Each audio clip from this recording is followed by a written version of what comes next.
Welcome back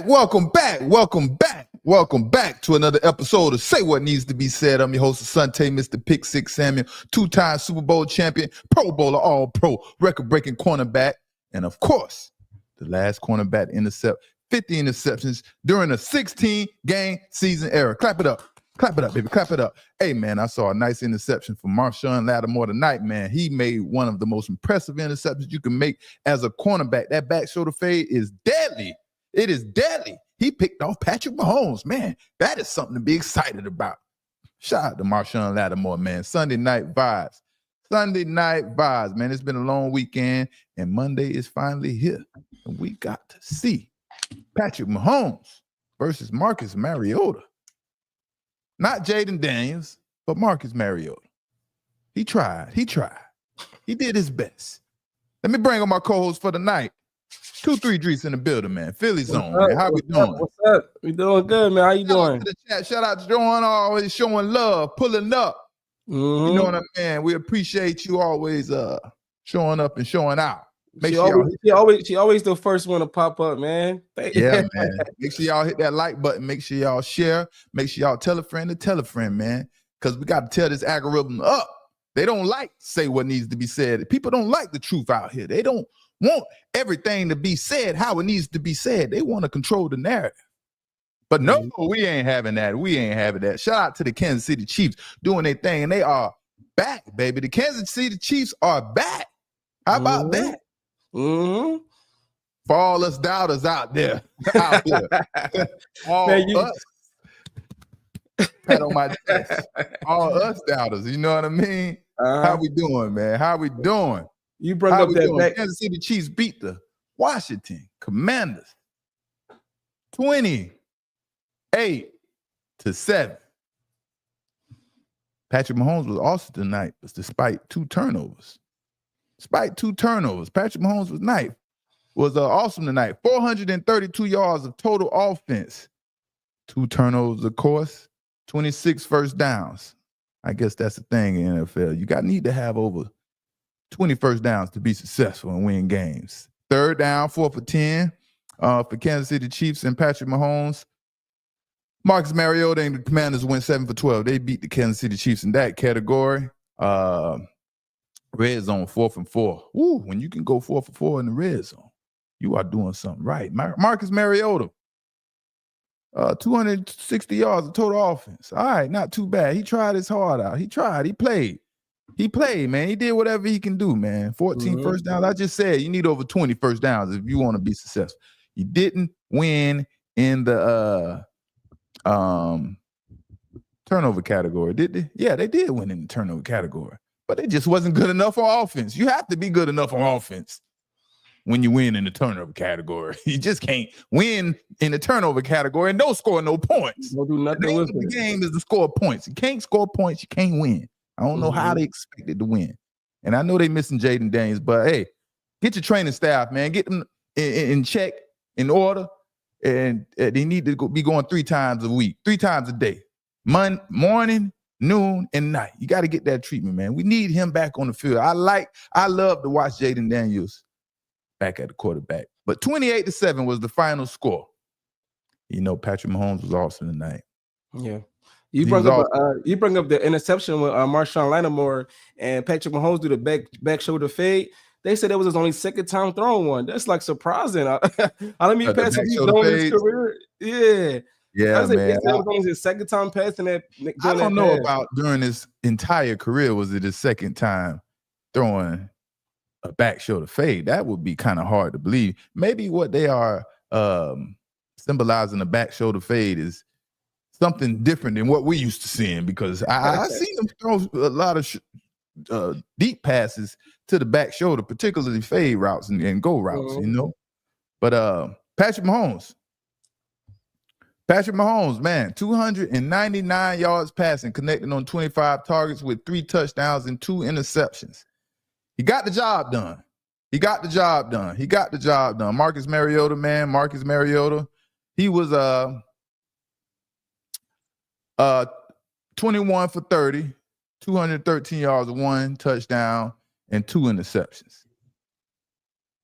A lot of interceptions today. A lot of interceptions today. Total of 5, right? Total of 5, or total of 4? Four interceptions altogether. Total of 4. But tonight was the Patrick Mahomes show. And you know what, man? Patrick Mahomes is so hard to defend, let alone beat. You want to beat Mahomes, you need to be doing something extra special. Put it like that. I was going to try to use one of the most biggest words I could think of. But you need to do something exceptionally special to beat Patrick Mahomes, man. His vision, how he sees down the field, is 1 to none. I don't see anyone that can compare to Patrick Mahomes and his vision when he's running the ball and, looking down the field. Most quarterbacks are just running to run the football without any vision down the football. Mahomes, he runs the football with the option always to throw a pass or find someone that is open. And that is what kills a defense.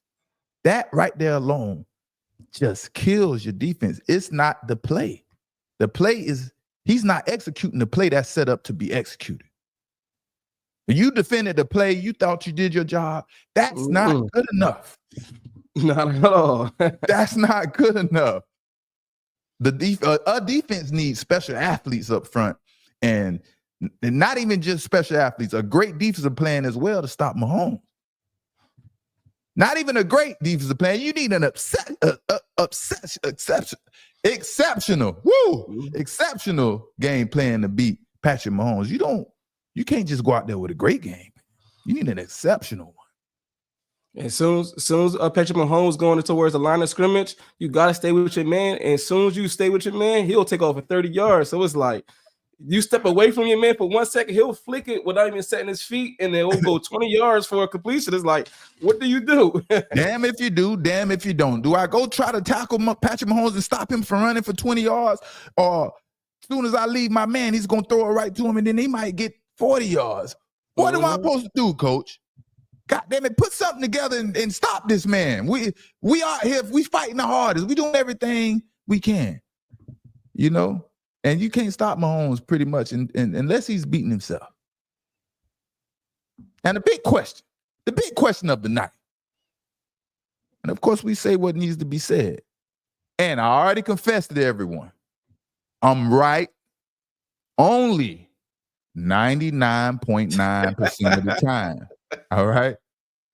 I'm right only 99.9% of the time. Are the Chiefs going to make the playoffs this season? Yes. Again, talk to me, Chad. Are the Chiefs going to make the playoffs? 233 says yes. Yes.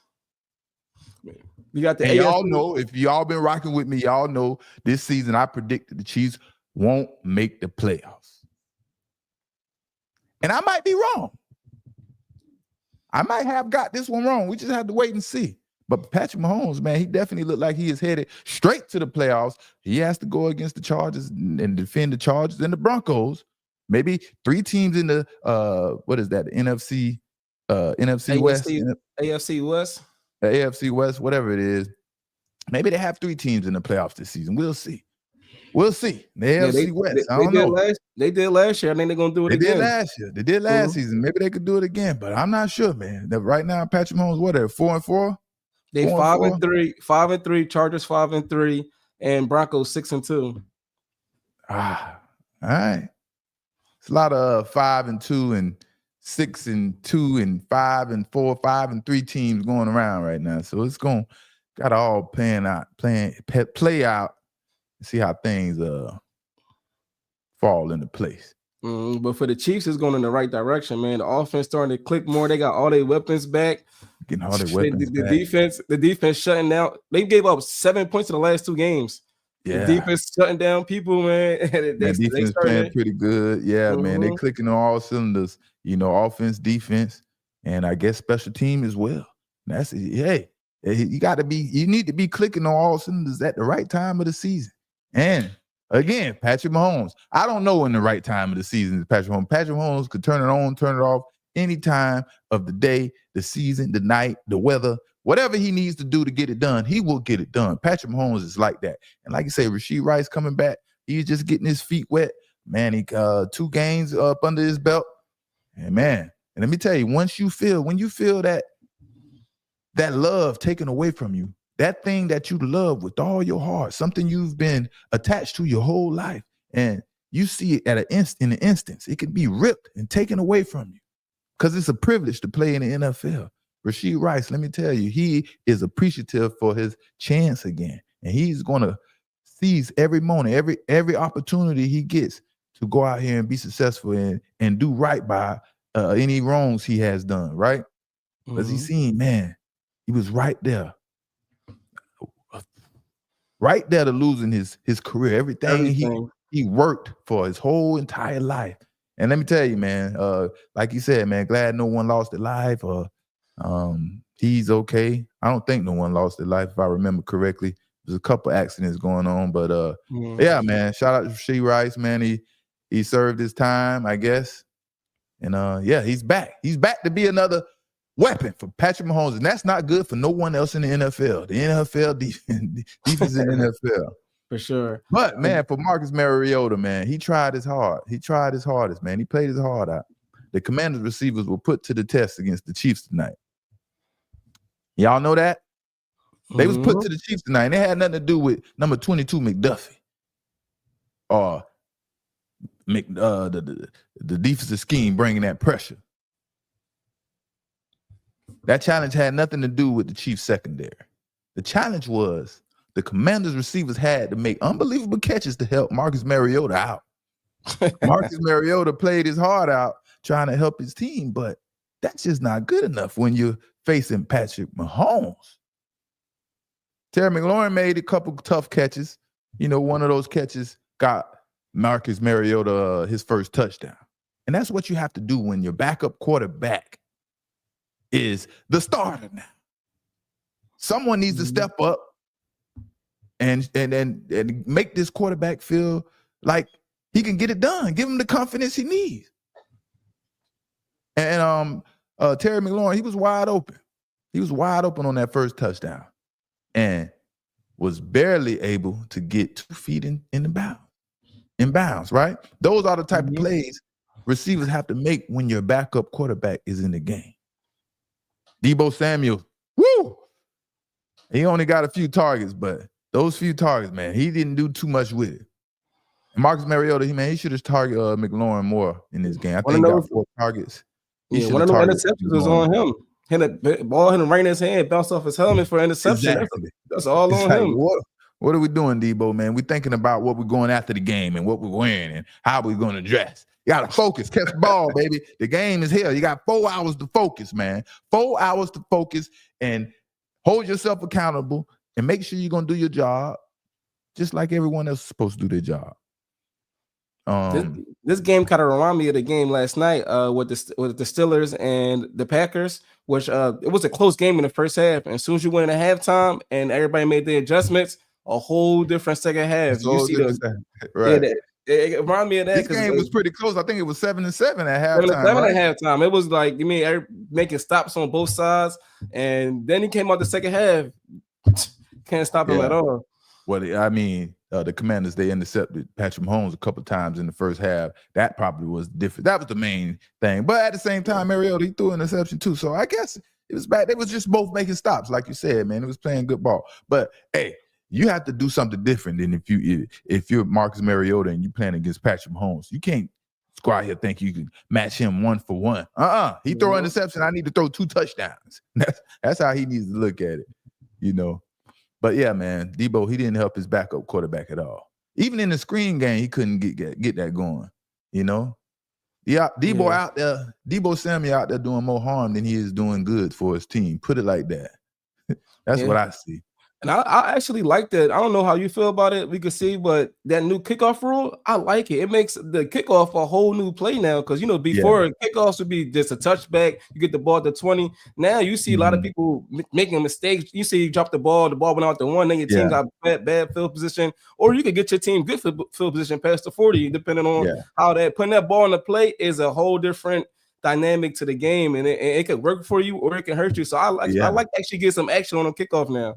It's more challenging to the special teams coordinator to draw the right plays or come up with a concept to be successful. I like how they're not running down the field 50 yards and just running into each other like 2 big semi trucks anymore. You know what I mean? It's kind of like defensive line versus an offensive line where they're about 10 yards apart, and now you got to hold your block. And the kick returner, now he has to act like as a running back, and now he's find the right hole or crease or whatever and make a play. So yeah, I like it as well, man. It's definitely different and something I got to get used to. But something I can't get used to, that new system, that new virtual measurements. Oh man, that would have me pissed off. If I was on the defense and I saw that we barely got a first down from a pop-up screen, man, I don't know how I'm supposed to accept that, man. What am I supposed to do? I'm looking at the screen. I just played my heart out.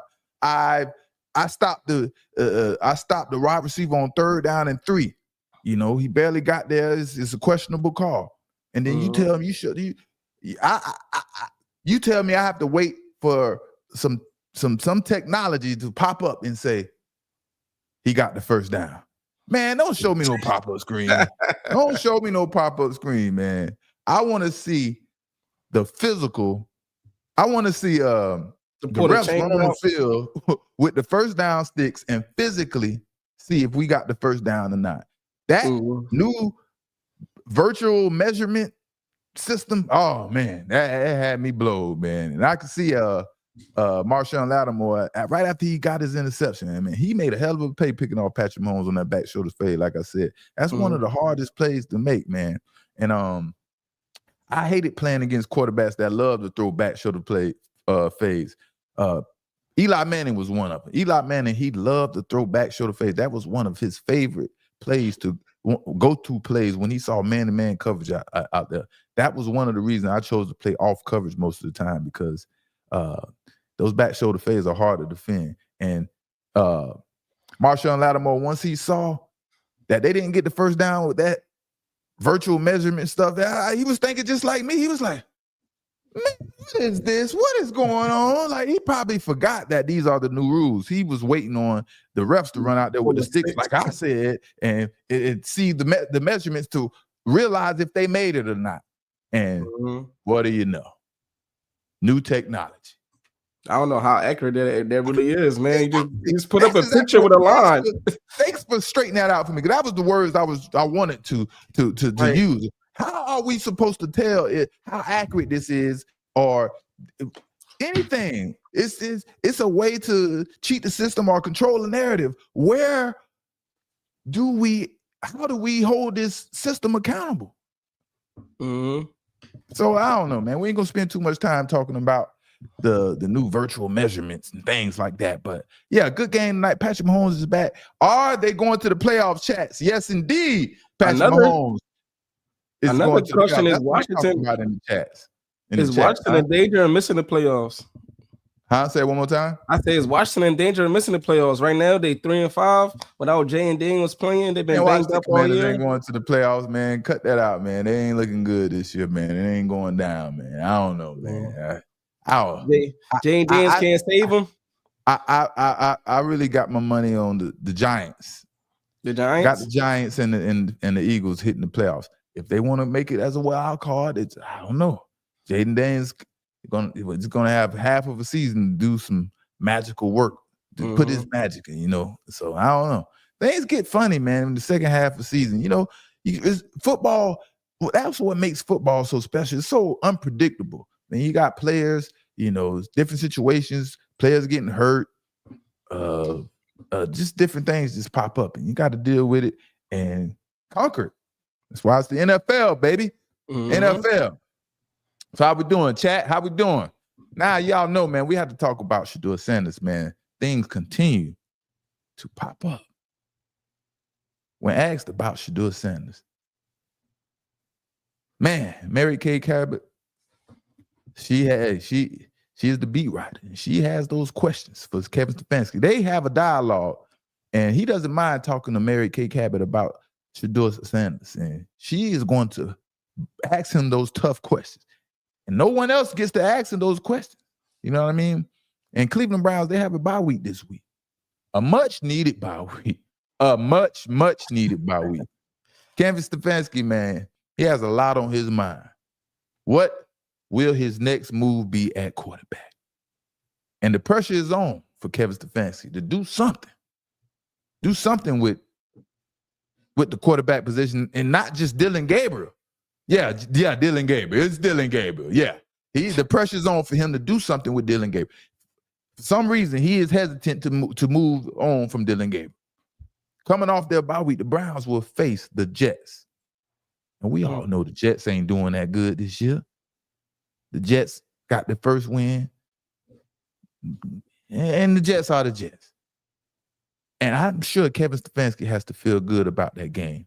He will be looking at the Jets as a potential booster for Dylan Gabriel because the Jets' starting quarterback is just as bad as Dylan Gabriel. So it's an even matchup. That's how he sees it. But if it backfires and the Browns look horrible against the Jets,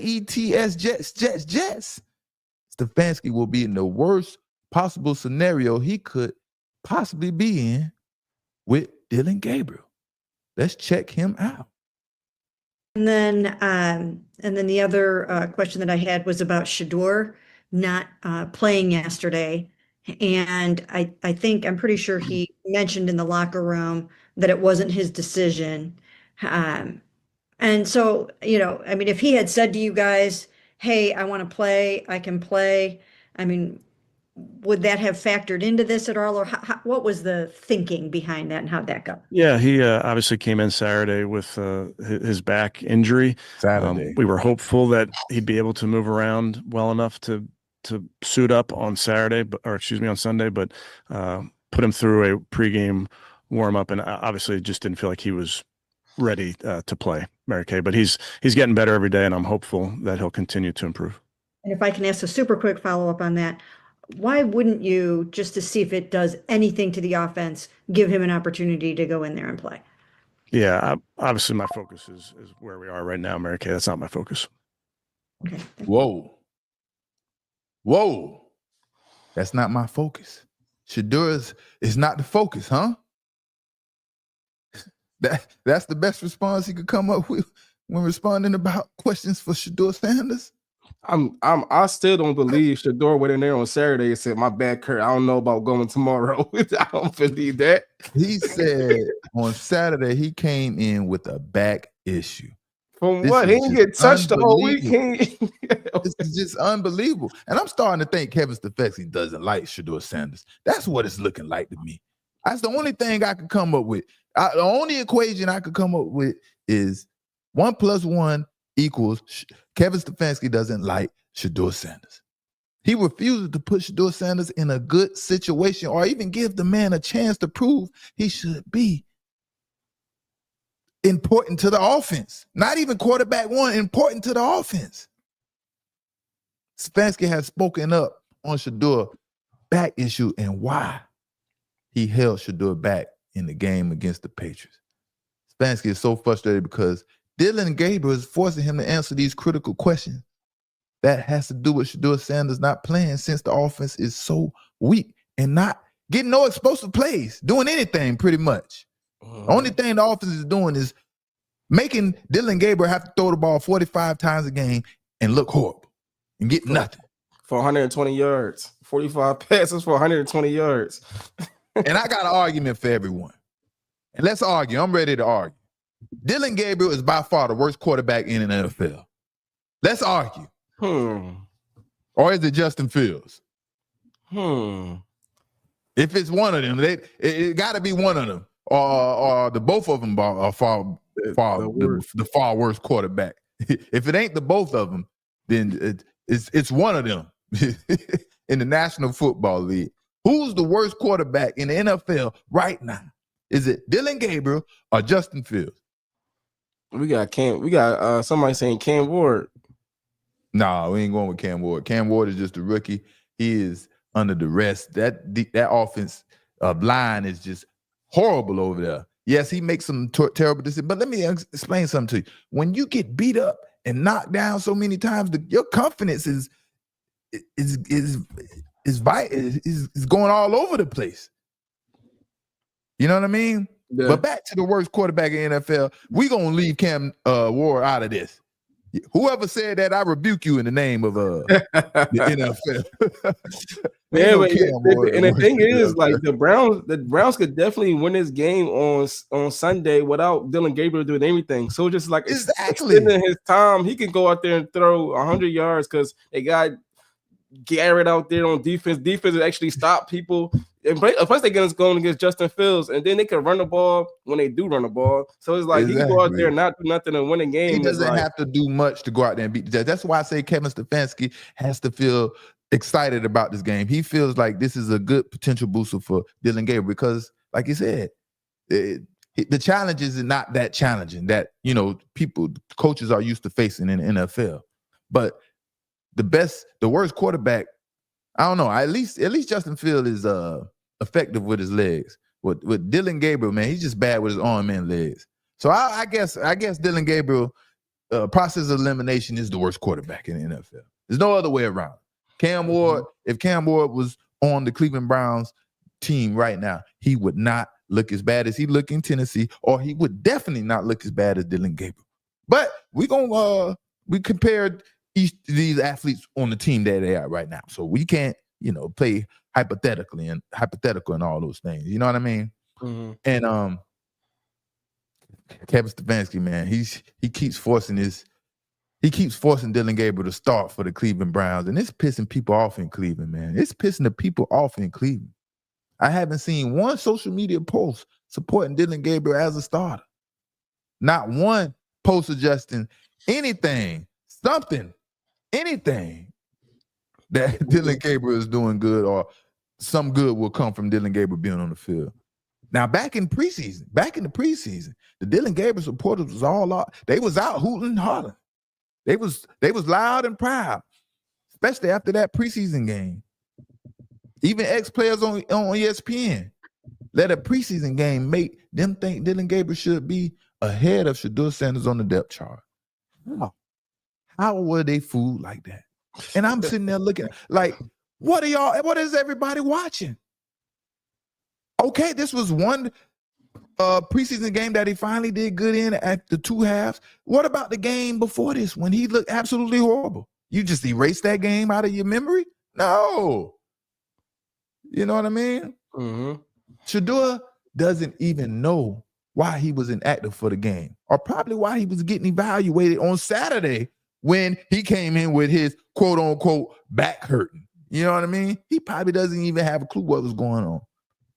But at the end of the day, Shedeur is handling his situation well, man. He is handling this situation very, very well. Better than probably myself would handle the situation. I would have a lot to say, and I would have to get it off my chest. Because if I don't get it off my chest, then I'm going to explode sooner or later. And I'm sure one day Shedeur will have a lot to say about how Stefanski and the Browns treated him and everything that was going on that had to do with this situation about him not being a starting quarterback and Dylan Gabriel starting over him.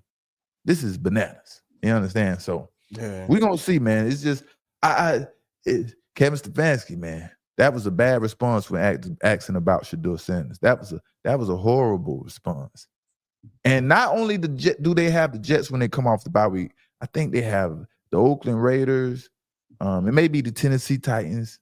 So the pressure isn't on for Kevin Stefanski and offense to move on from Dylan Gabriel. He's probably looking at that like, yes, we can get some wins in with Dylan Gabriel. And my quarterback, who I decided to select with the 100th pick overall or whatever pick it was in the third round, that everyone is calling a wasted pick, I can show them that Dylan Gabriel could get it done.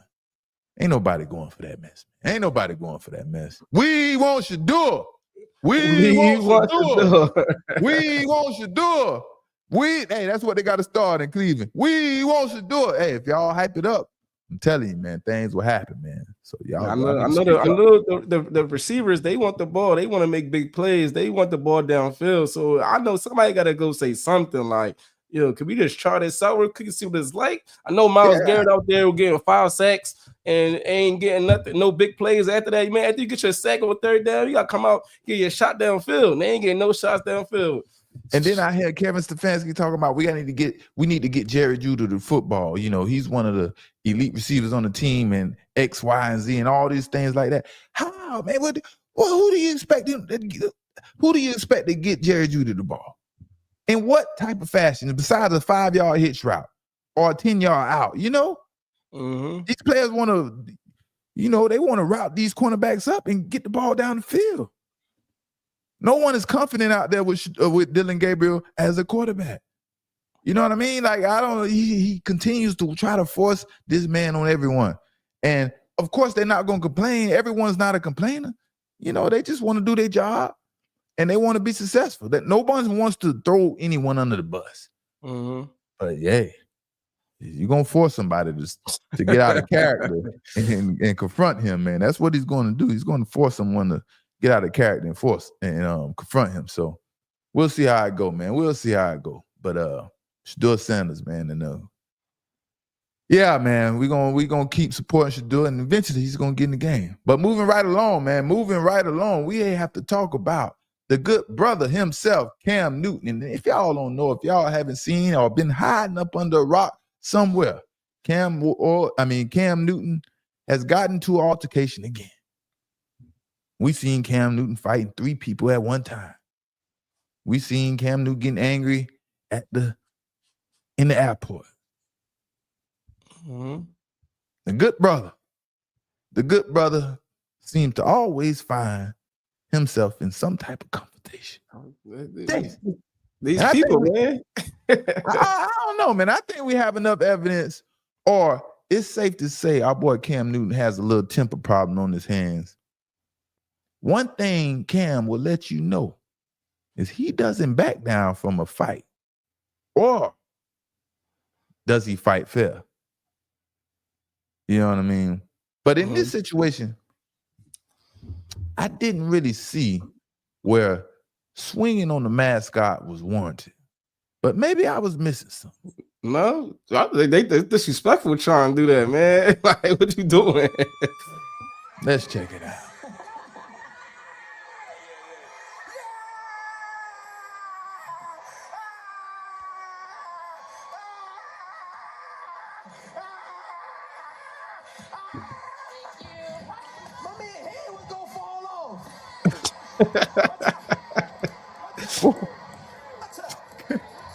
Kim, shout out, man.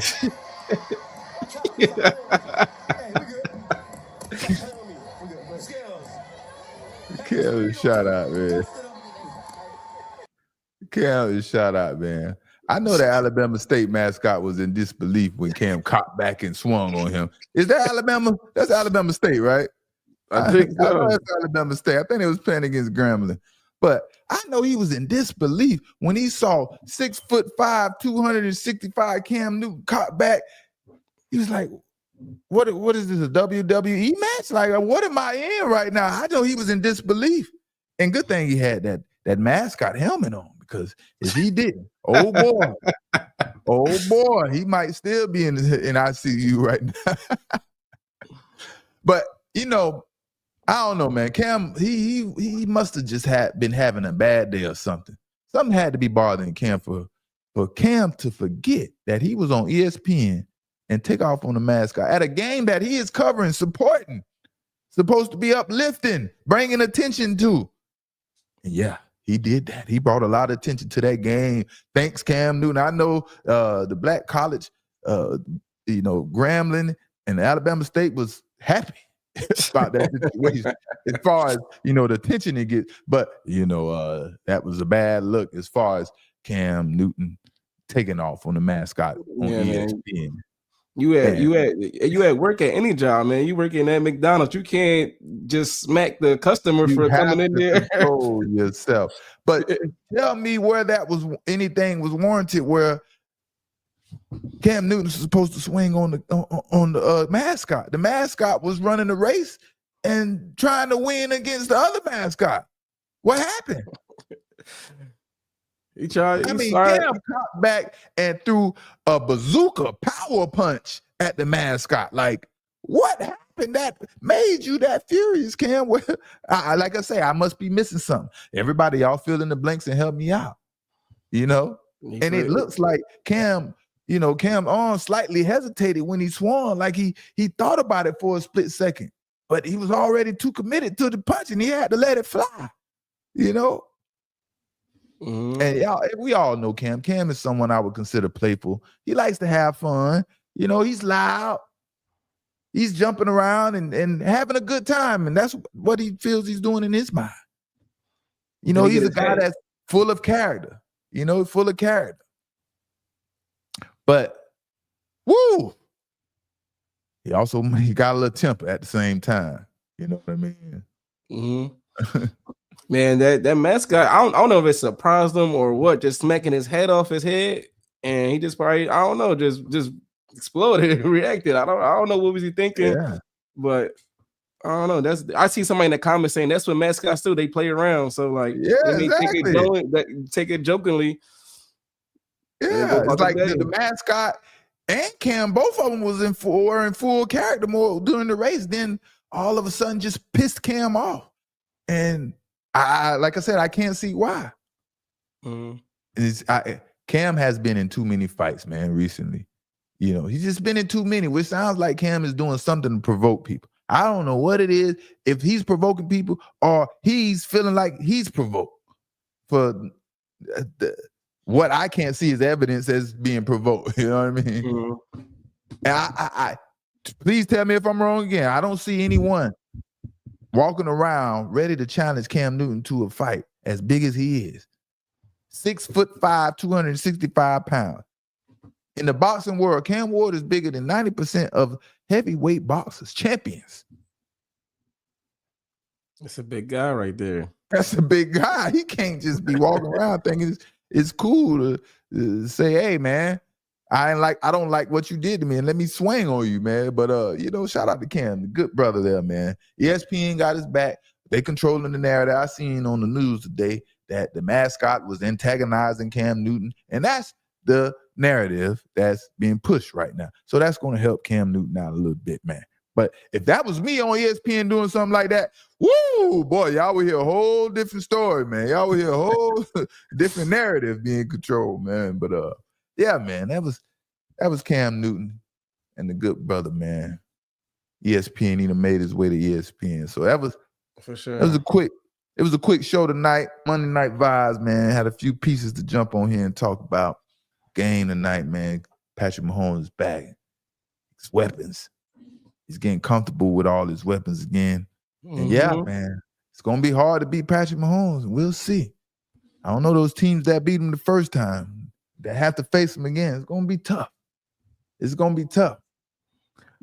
But Monday Night Vibes, man, it's your boy Asante Samuel. I had fun rocking with y'all. That's my co-host over there. It's your boy 2-3 Drees. Yeah, man, and we had fun tonight, man. We're going to see y'all again Thursday, man. If y'all don't know, Michael Vick, Norfolk State versus Delaware State versus the good brother. Both of my brothers, Deshaun Jackson. Michael Vick versus Deshaun Jackson. Delaware State versus Delaware State versus Norfolk State. Make sure y'all support. You know, we're going to need all the eyes we can get on this game, man. Support them brothers over there taking on this first time head coaching job challenge, man. You know, it ain't easy for us brothers and, you know, taking on these challenges and situations where you don't have that many resources and so on and so forth. So if you put your eyes on it, you can help for sure bring some money. And Del State, you know, Del State coming off a big upset win on this past weekend. They upset like the number one team in the MEAC. So they got 5 wins. They was expected to get like 2 wins for the season. They got 5 already. So listen, D-Jack over there changing the culture. So make sure y'all paying attention. He's doing a good job. He's turning things around. He's getting to the young men or whatever he's doing. So he's doing his thing, man. He's doing his thing, man. Yeah, man. Let me talk to the chat one time. Ain't no manual. He said, I coached 7-on-7 and people try that man every tournament. I hate all the haters come out. Try that man. Who they try? Who you talking about? Try that man. Talking about Cam Newton. Oh, try Cam Newton. Oh, yeah, man. Yeah, because Cam Newton he coaching at 7-on-7. Or is it everybody likes to talk and, you know, like Cam Newton, he knows back and forth. Like I like to talk shit. So does Cam Newton get offended when someone talks shit back to him and he is provoked and he wants to start fighting? Like, what is it that I think people push all the time? No, I think it'd be the people too, man. Sometimes these people don't be like knowing like they place and just want to say something like you're not a person or like you're not a, you know what I mean? I see all the time just from the outside looking in. You could just be walking down the street and they just want, oh, that's Cam Newton, and say something crazy like I'm like, you know, Cam Newton said I'm a man at the end of the day and all that stuff. So I feel like sometimes they do be out of control with some of the things they say or even do. And at this day and age with social media and stuff, people will just go up there and try to antagonize them and things like that. Try to go viral and hope to go viral. So, you know, I can see it going both ways. But at the end of the day, Cam Newton got to understand who he is. He got way more to lose than that. Right? He got way more to lose. And, you know, putting yourself in these situations is not going to end up good for him. They end up good for other people. So, got to move smart and wise out here or you come back to bite you in the butt. You know what I mean? So say what needs to be said. I'm your boy Asante, Mr. Pick Six Samuel. It's your boy 2-3 Drees. And we're going to see y'all next time. We are...